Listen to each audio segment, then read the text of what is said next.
3월 18일 뉴스 포커스 네 번째 이야기입니다. 낮 두껍기가 이 지경까지 이 이야기를 좀 하겠습니다. 윤석열 대통령 당선인은 집무실 이전과 함께 말이죠. 청와대 민정수석실 폐지 이걸 기정사실화했죠. 민정수석실 폐지하겠다. 예? 또 이뿐이 아니고 이제 청와대 기구 자체를 슬림하겠다는 이야기도 했습니다. 수석 비서관 제도 다 없애고 청와대가 커진다는 것은 바꾸고 말해서 모든 것을 대통령이 청와대가 정치를 하는 거고 내각은 그냥 대통령 지시를 이행하는 그런 실무 부서밖에 안 된다 이런 이야기가 되거든요. 그런데 여기까지 보면 대통령 중심제라고 아무리 하지만 내각은 전부 젖혀두고 청와대가 대통령이 자기 참모들만 이끌고 정치를 해온 그런 경우가 대부분이었어요.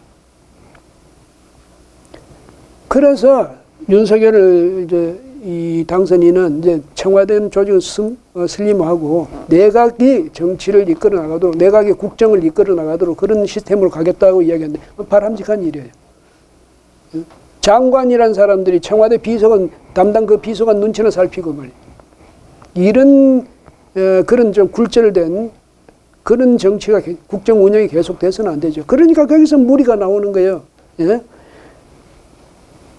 뭐 산업부 장관이 청와대 가서 무슨 이야기를 들었는지 와가지고 뭐 밑에서 이거 월성원전 말이죠. 앞으로도 1년인가 더 가동할 수 있다고 이렇게 이야기했더니 너 죽을래? 그랬다는 거. 그런 게 뭡니까? 청와대 중심의 정치를 하니까 장관들은 그냥 심부름꾼밖에 안 되는 거예요. 근데 그 장관들은 또 별로 자존심 안 상하는 것 같아요. 한 번도 그것 때문에 어필한다는 소리 들어본 적이 없어요. 그냥 이따가 장관직 좋은 자리니까 앉아가지고 그냥 월급도 많이 주지 뭐. 그 말썽 많은 뭐예요? 업무 추진비도 주지 뭐. 그런 겁니까? 예? 그래서들 조용하게 지냈습니까? 자존심이 있잖아요. 예. 근데 특히 이제 이 민정수석실은요, 이게 참 문제는 문제입니다. 누가 문제를 일으켰습니까? 조국 전 민정수석 비서관 그 시절에, 예? 그 시절에 문제가 일어난 거예요. 이 민정수석 비서관실 여기는 뭐가 있습니까? 민정비서관도 있고 반부패 비서관 거기다 공직기강 비서관, 법무비서관, 문수석 밑에 그렇게 있습니다. 비서관들이. 그래서 뭘 합니까? 국정 관련 여론을 수렴한다든지, 예? 민심을 청취한다든지, 고위공직자 복무 동향을 점검한다든지, 예? 또 직무를 감찰한다든지, 공직기강, 예? 또 부패 근절, 국민 권익 증진, 이런 업무 등을 담당하죠. 거기다 대통령 친인척에 대한 관리도 맡고 있습니다. 그것만 해도 얼마나 바쁘겠습니까? 예? 제대로 하려면 일이 그것만 해도 너무 많죠. 그래서 청와대가 권부인데 그 중에서도 또 민정수석실이 권부, 속의 또 권부입니다. 예? 권력자들이죠. 그런데 조국 전 수석은 당시에는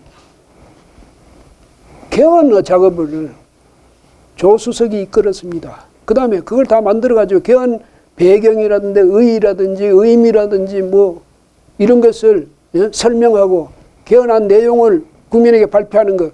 그것도 조국 수석 비서관이 했어요. 그 엄청난 일을, 개헌이라는 그 큰 일을. 총리가 하는 것도 아니고, 법제처장이 하는 것도 아니고, 법무장관이 하는 것도 아니고, 비서관이 한 거예요. 수석이라고 붙으면 대단한 겁니까? 근데 당연히 내가 해야 될 일이라고 또 아주 큰 소리를 쳤죠. 그것도 한 번에 끝내는 게 아니라 세 번인가 이렇게 해가지고 TV에 나가가지고 그렇게 아주 흔한 말로 폼나게 발표를 했습니다. 그 다음에 검찰개혁, 공수처 설치라든지 검경 수사권 조정이라든지 이런 것을 포함한 그 검찰개혁 작업 이것도 조 수석이 주도했잖아요.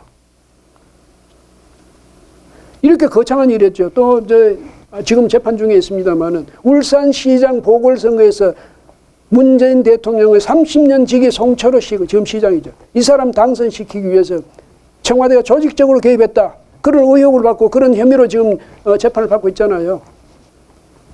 그때 수석이 누굽니까? 나중에 보니까 이 조수석하고 그다음에 임종석 실장 이런 사람들 지금 무혐의가 됐던데 그 사람들 정말 무혐의로 끝날지 두고 봐야 알죠. 그런데 어쨌든 그렇게 조직적인 개입 이런 거 하느라고 정작 할 일은 하나도 한 게 없습니다. 하란 일은 안 하고 다른 일만 한 거지. 대통령이 시켰으니까 대통령이 내 비서 내가 내가 필요한 일을 시킨데 뭐가 문제냐 할 말 없지만 그러면 국가 조직 정부 조직법이라는 이런 게 무슨 필요가 있습니까? 뭐 조수석은 그건 당연히 우리가 해야 될 내가 해야 될 일이라고 그때 큰 소리 쳤는데 그럼 다른 일은 어떻게 됐습니까? 그 안에 뭐 공직 반부패 비서관실 안에 거기서 또 얼마나 말썽이 많았습니까? 그런 소용이나 버리고 말이죠. 이렇게 하니까 그 민정수석 비서관실이 국민들의 눈에 제대로 곱게 보이겠습니까? 여러분 그 현재 청와대 민정수석 비서관실에서 대통령 친인척 대통령 가족 관리 했다는 이야기 들어보신 적 있습니까? 사실은 그 대통령의 자녀라든지 그 부인 가지고 논란이 있잖아요. 물의를 빚은 적 있잖아요. 그때 민정수석실이 어떻게 대응했는지 우리가 모르잖아요. 왜? 한 번도 대응한 적이 없으니까 모르죠. 성역이에요. 완전히 성역. 거기다가 특별감찰관 제도 없애버렸잖아요. 제도를 없앤 게 아니라 5년 내내 임명을 안 하니까 그 제도 있으나 마나한 제도가 됐죠. 대통령 완전히 성역으로 철통 방어를 한 겁니다. 그 역할을 해주니까 그랬는지 대통령 말이지 문 대통령 조국 그 난리를 피우고 말이죠. 그 혐의들이 막 드러나고 확인되고 이런 상황 속에서도 조국 수석 요즘 말로 뭡니까? 쉴드 친다고 그러나요? 방어해주기에 아주 대통령이 직접 나섰잖아요. 여러분 이제 조국을 놔줍시다. 내가 마음에 큰 빚을 지고 있습니다. 이래가면서. 그러니까 민정수석실 그거 없애겠다는 거예요. 없애야죠. 그 다음에 청와대 저렇게 규모가 크면 안 됩니다. 사실은. 저렇게 크니까 대통령이 자꾸 제왕적 대통령 되는 거예요. 왕이 되고 싶지. 밑에 직접 거느리는 신하가 많으면 더더욱 왕이 되고 싶죠. 왜 그렇게 많은 비서가 필요합니까? 대통령. 그 정부에 내려가면 정부의 내각에 그 많은 장관들이 있는데 국무총리도 있고 다 있는데 왜 비서가 그렇게 많이 필요합니까? 그런데 이제 이렇게 해가지고 이제 민정수석실 없애겠다고 하니까 청와대 관계자라는 사람이 자꾸 요즘 기사 보니까 기자들 입장도 이해는 돼요. 핵심적 관계자, 핵심 관계인, 무슨 관계자. 관계자 없이 그냥 이름 좀 나왔으면 좋겠는데, A씨, B씨, L씨. 이제 앞으로 언제 우리 언론들이 그 사람 하기하면 자꾸 이름 밝히지 말라고 그러니까 밝힐 수도 없기는 없겠지만은, 말하는 사람이 좀 당당하게 이야기해 줬으면 좋겠어요. 내 이름 쓰라. 이렇게 이야기 왜 못합니까? 그야말로 익명의 뒤에 숨어가지고. 그러면 안 되죠. 어떤 또 청와대 관계자랍니다. 이렇게 이야기했다네. 현 정부에서 하지 않은 일을 들어 민정수석실 폐지 근거로 삼는 것은 적절치 않다. 문재인 정부의 민정수석실은 법령에 정해진 소임을 다 해왔다. 이런 주장을 했습니다. 입이 있으니까 누구나 다 말을 하는 거죠. 그런데 입이 있다고 다 아무 말이나 다 해도 됩니까? 하지 않은 일이라고요. 하지 않은 일을 이유로 들어가지고 민정수석실 폐지한다는 겁니까, 지금? 안 좋은 일을 국민들에게 해를 끼치는 일, 국민들 눈 밖에 난 일, 해서는 안 될 일, 하지 말라는 일, 그것만 찾아서 한다는 인상을 주어왔기 때문에 지금 폐지한다는 것 아니겠습니까?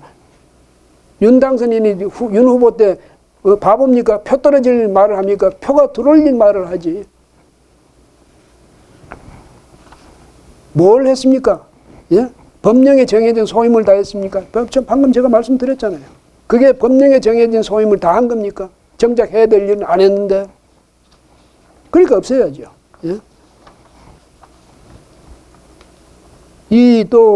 그렇게 되니까 이제 이 논란이 있으니까 김기현 국민의힘 원내대표 이 사람은 전에 울산시장 선거에 나갔다가 어떻게 됐습니까? 청와대의 개입.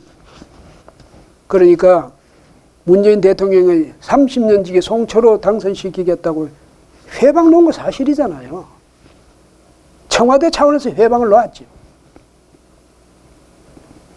그 바람에 떨어졌어요. 그 전까지 막 계속적인 큰 표차, 큰 지지율, 큰 비율차로 앞서가다가 결정적으로 거기 갑자기 말이죠. 울산경찰청에서 들이닥쳐가지고 압수수색하고 시장실 압수수색하고 이런 바람에 결국 떨어졌잖아요. 그랬더니 마음이 맺힌 게 얼마나 많겠습니까? 그러니까 이 김 원내대표가 저는 민정수석실의 흑역사를 똑똑히 기억하고 있다. 이런 제목의 글을 올렸어요. 네? 그래서 거기서 한 말 중에 가장 인상적인 표현이 조 수석이 이끌던 그 민정수석실을 범죄 집단의 소굴이다. 이렇게 표현하기까지 했습니다. 그럼 범죄 집단의 소굴이라고 이렇게까지 지적받는 이 민정수석실을 어느 시대 수석실입니까? 문재인 정권 청와대의 수석실 아니에요. 그런데 우리가 하지 않은 일을 이유로 폐지한다. 그렇게 말하지 말라고 이렇게 놨습니까? 청와대 관계자라는 분 정말 무슨 근거로 그런 이야기 했습니까? 정말 잘했는데 괜히 그 트집 잡는다 이 말입니까? 예? 그런데 제가 생각할 때는요, 이제 임기를 끝내서 물러나는 쪽은 그냥 조용히 물러납니다. 평가는 누가 해줍니까? 평가는 국민이 해주지요. 그 다음 나중에 역사가 해줄 겁니다. 왜 지금 나서가지고 그 대통령 본인도 아니면서 나서가지고 아니면 조 전 수석이라도 나서가 이야기하든지 그 사람도 이야기하긴 할 거예요. 예. 문재인 이 대통령 그 민정수석실 본연의 업무를 제대로 수행했더라면 대통령 그 가족들의 문제까지도 관심을 가졌겠죠. 그래서 그 논란들에 대해서 국민들이 뭔가 그래도 어떤 아무것도 아니든 아니면 무슨 문제가 있든 국민들도 파악할 수 있었잖아요. 그런 건 전혀 안 했거든요. 이래놓고 난 뒤에 지금 와서 그런 소리를 한다? 또다시 이제 그런 표현을 말하죠. 그런 화법으로 놔두고, 그거 어디서 나오는 건지, 그 근거가 뭔지, 어떻게 하면 그렇게 놔두고 올 수 있는지, 그거 참 궁금합니다. 여기도 기회 있을 때 대답해 주시면 좋겠습니다. 오늘 이 뉴스 포커스 이야기 여기서 마무리하겠습니다. 고맙습니다.